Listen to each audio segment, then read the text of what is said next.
Hello students, good evening. आज हम सभी लोग क्लास 12th के चैप्टर 2 का लेक्चर 2 डिस्कस करेंगे। लेक्चर 1 में हम सभी लोगों ने स्ट्रक्चर ऑफ फ्लावर यानी पुष्प की संरचना पर डिस्कस कर लिया था। आज का ये लेक्चर हम पुष्प की संरचना के आगे डिस्कस करेंगे। यानी आज के लेक्चर में हम मुख्य रूप से मेल रिप्रोडक्टिव सिस्टम के बारे में डिस्कस करने जा रहे हैं कि नर जनन तंत्र एक पुष्प के अंदर जो पराग कोश होता है या पुंकेसर होता है, इसका डेवलपमेंट कैसे होता है। तो पहले मैं इसके पीछे थोड़ा सा आपको ले चलता हूँ जिससे आपको सारी बातें क्लियर हो जाए जो मैंने आपको पढ़ाई है। अगर आपने वीडियो लेक्चर नहीं देखा है तो ज़रूर आप उसे देखें, क्योंकि हर एक लेक्चर दूसरे लेक्चर से जुड़ा होता है। पहले लेक्चर में मैंने आपको समझाया क्या था, ये बताया था कि किसी भी प्लांट के अंदर जो फ्लावर होता है, पुष्प होता है, उसके मेन 4 पार्ट्स होते हैं, 4 मुख्य संरचना होती है।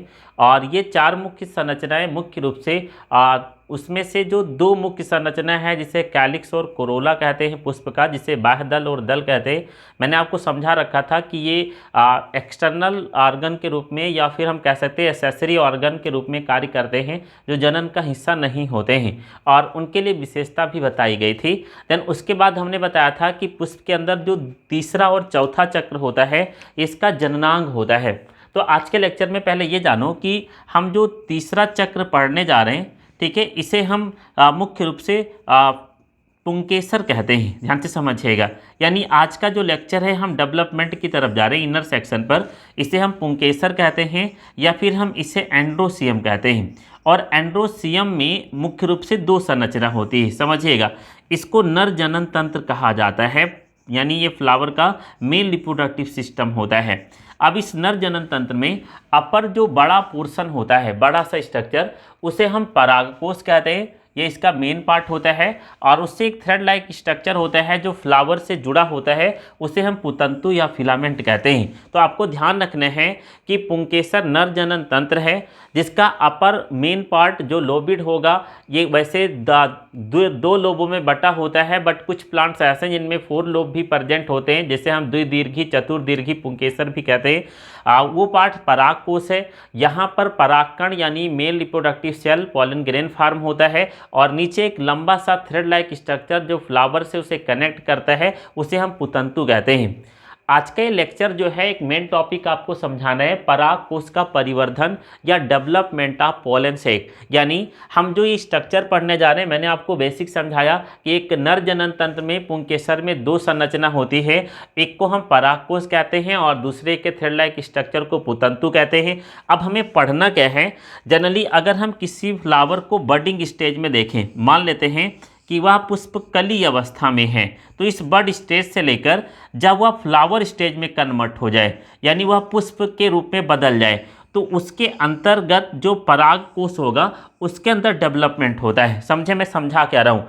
यानी जब कोई पुष्प कली की अवस्था में है, देन वह जब पुष्प की अवस्था में कन्वर्ट होता है तो उसके अंदर कुछ इंटरनल सक्सल में सेल डिवीजन होते हैं, सेल के अंदर विकास होती है, और फिर अनडेवलप पॉलन सेक यानी अविकसित परागकोश एक डेवलप पॉलन सेक यानी पूर्ण विकसित परागकोश में बदल जाता है, जिसके अंदर परागकण बनने के लिए माइक्रोस्पोर मदर सेल डेवलप कर जाती है। इस प्रक्रिया को हम परागकोश का परिवर्धन या डेवलपमेंट ऑफ पोलन सेक कहते हैं। हम उसके बारे में डिस्कस करने जा रहे हैं। तो फर्स्ट ऑफ ऑल कैसे क्या होता है, इन सारी बातों को हम अच्छे से समझेंगे।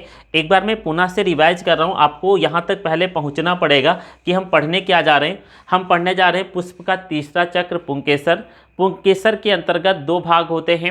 अपर मोस्ट पार्ट को हम परागकोश कहते हैं, लोअर थ्रेड लाइक स्ट्रक्चर को हम पुतंतु कहते हैं। फिर हम ये पढ़ने जा रहे हैं कि एक परागकोश के अंदर डेवलपमेंट कैसे होता है, विकास कैसे होता है, और वह एक कली अवस्था से लेकर एक पुष्प के बनने तक, परागकण को निर्मित करने तक किस प्रकार से विकास करता है। तो हम सबसे पहले शुरुआत करेंगे। आपको अगर कुछ बातें क्लियर हो गई हैं, हम अगर किसी भी परागकण के, ठीक है, यानी किसी भी पुंकेसर के परागकोश का टीएस सेक्शन काटते हैं, ट्रांसवर्स सेक्शन काटते हैं और माइक्रोस्कोप से देखते हैं, तो हमें एक मैच्योर स्ट्रक्चर दिखाई देगा।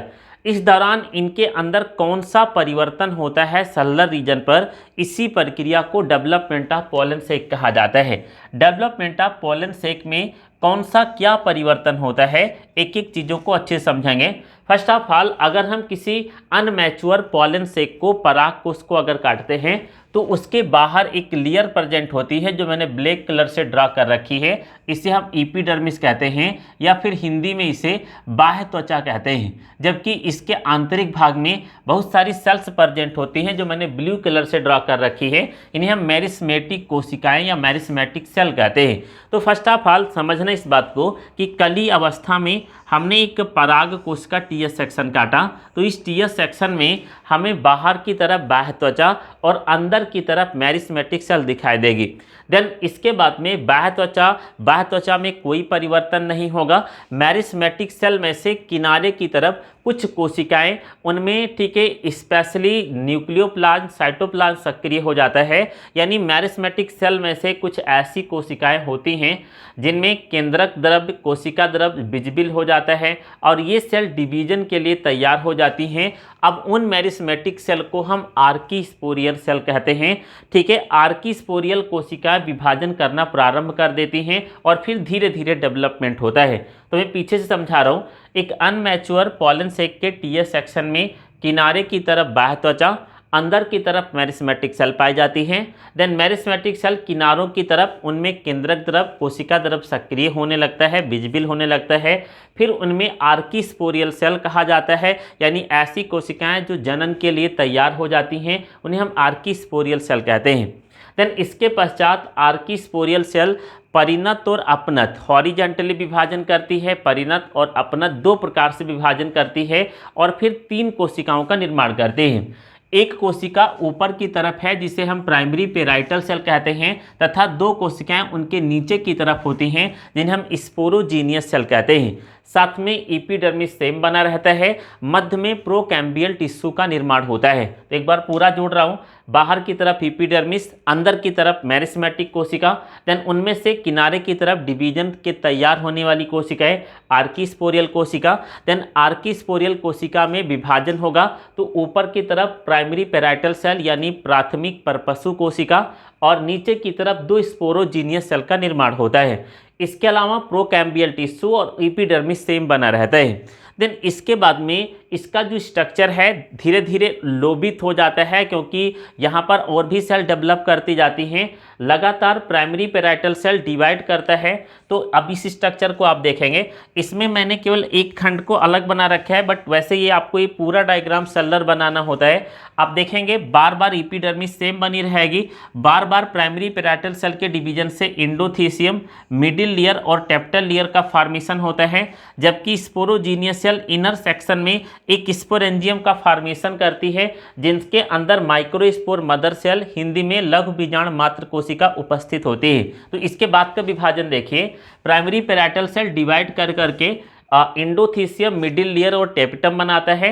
जबकि स्पोरोजीनियस सेल डिवाइड करके 4 स्पोरेंजियम, एक का अगर आप मैच्योर पॉलन सेक यानी इसका टीएस सेक्शन अगर हम देखेंगे तो इसके अंदर 1 2 3 4 ये 4 स्पोरेंजियम प्रेजेंट होगी। ये एक स्पोरेंजियम है, ये एक स्पोरेंजियम है, ये स्पोरेंजियम है जो इनके अंदर प्रेजेंट होती हैं। और इन स्पोरेंजियम के मध्य में कंडक्टिंग स्टैंड होता है और चारों तरफ किनारे पर, अब इस लेयर को आप देखो तो बाहर की तरफ एपिडर्मिस बाह्य त्वचा होगी।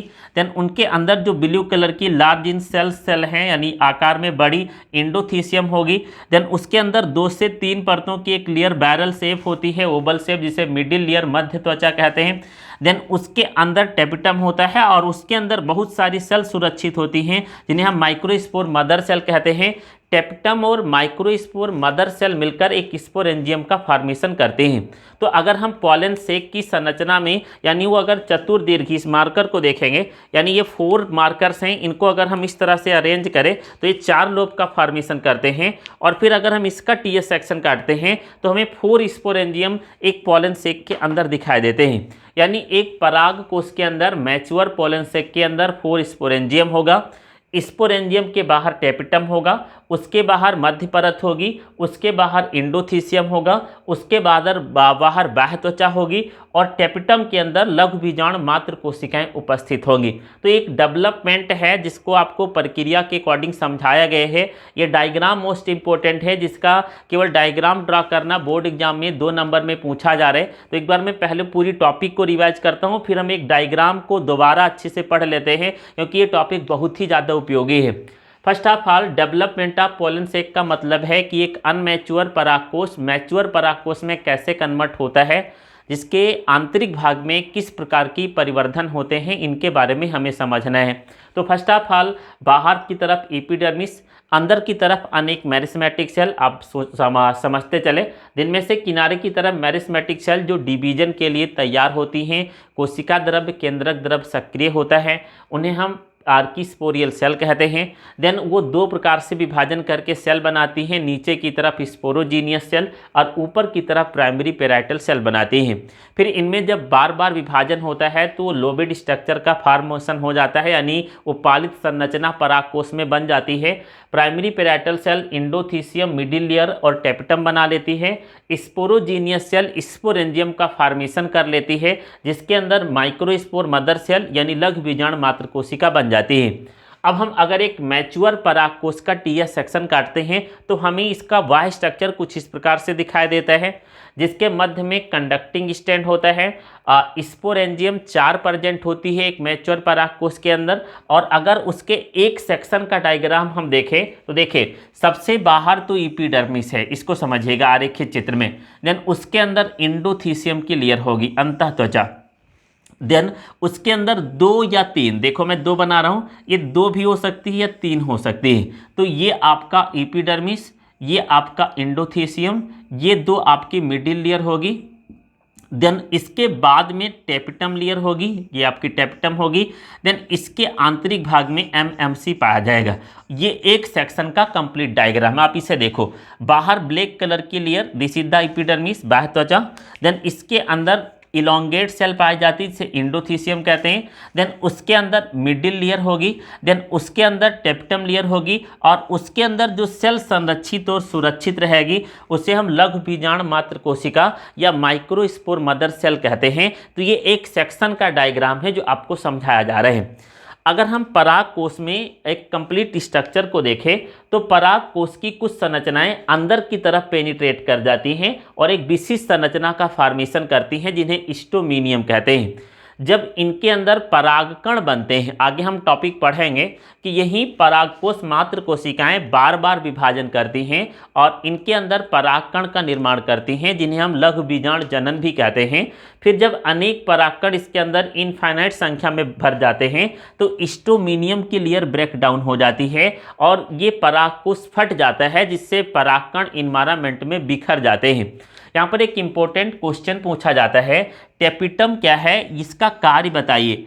टेपिटम एक लघु बीजाणु धानी को सराउंड करने वाली संरचना परत या लेयर है, जो लघु बीजाणु जनन के दौरान पराग का लघु बीजाणु मात्र कोशिका या परागकण मात्र कोशिका को पोषण देने का कार्य करती है। एक बार दोबारा सुनेंगे, टेपिटम किसी भी पराग कोश के आंतरिक भाग में लघु बीजाणु धानी को सराउंड करने वाली संरचना या परत होती है, जो लघु बीजाणु जनन के दौरान लघु बीजाणु मात्र कोशिका को पोषण देने का कार्य करते हैं। तो अब आप देख रहे हैं कि एक अनडेवलप यानी कली अवस्था से जो पराग कोश होगा उसके अंदर इनर सेक्शन में इस प्रकार से डिवीजन होगा और वह एक मैच्योर पोलन सेक में कन्वर्ट हो जाएगा।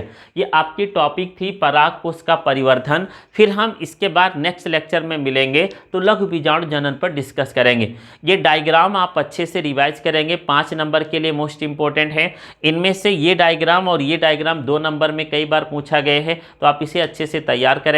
अगर आपको ये टॉपिक समझ में आती है तो ही अगली टॉपिक लघु बीजाणु जनन समझ में आएगी, इसलिए आप इसे अच्छे से बिल्कुल पढ़कर तैयार करने का प्रयास करें और एक एक टॉपिक को क्लियर करने का प्रयास करें। एक इम्पोर्टेंट सूचना सुन लेते हैं। कुछ लोगों के मैसेज हैं कि सर आपका जो डायग्राम है बोर्ड पर वो बिल्कुल स्पष्ट नहीं दिखाई दे रहा है या फिर आपके वर्ड्स नहीं दिखाई दे रहे। तो आपके नेट प्रॉब्लम्स यानी आपके फ़ोन में नेट की प्रॉब्लम्स हो सकती है, इसलिए आप जो यूट्यूब पर जाकर सेटिंग में अपने वीडियो के लेवल को इंक्रीज करें। तो जब आप हाई वीडियो लेवल पर जाएंगे तो सारी चीज़ें क्लियर दिखाई देंगी, क्योंकि जो वीडियो मैं बना रहा हूँ, अपलोड कर रहा हूँ, बिल्कुल स्पष्ट बनाया जा रहा है। आपके कारण से ये ऐसी चीज़ें नहीं दिखाई दे रही, तो ये आप स्वतः देख लिया करें और कमेंट करने से पहले एक बार प्रयास करें। अगर नहीं आता है तो फिर प्रयास किया जाएगा। और साथ में अगर आपको वीडियो समझ में आ रहा है तो उसका नोट्स ज़रूर बनाएं। ऐसे डायग्राम को आप बिल्कुल अपने नोट्स में क्लियर करें, क्योंकि ये सारे ऐसे डायग्राम्स हैं जिनसे आपको बोर्ड एग्जाम के क्वेश्चंस मिल रहे हैं हर साल। अच्छे से इसको तैयार करने का प्रयास करें। अगर वीडियो समझ में आता है तो कृपया शेयर करें, लाइक करें और सब्सक्राइब करें। धन्यवाद।